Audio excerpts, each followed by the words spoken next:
Ici Londres. The EU's tactics, or if you prefer, the tactics of the continuity remain faction in Britain, are now in plain sight. The idea is to overturn the 2016 referendum by replacing it with a different referendum, this time with a more loaded question. Voters would be presented with a choice between accepting the atrocious withdrawal terms proposed by the current withdrawal agreement or staying in the European Union altogether. Now just think about what that would say about Britain, its place in the world, and its democracy.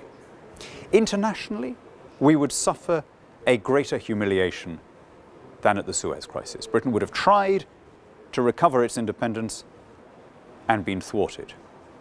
Democratically, we would suffer a trauma of the sort not seen since the 1832 Reform Act.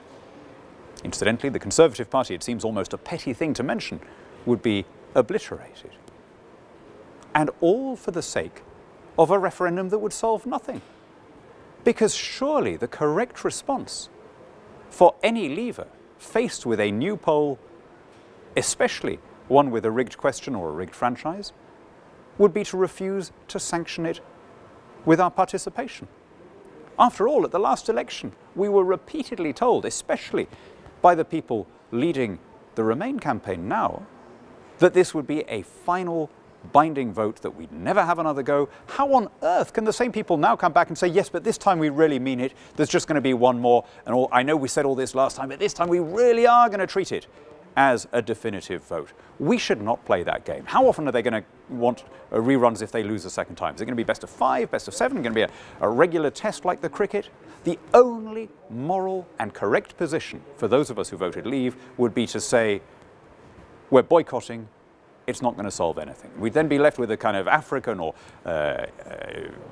Saddamite sort of referendum where you'd have a 99% Remain vote on a turnout of less than 40%. Meanwhile, the country would be left humiliated in the eyes of the world and our democratic system broken at home.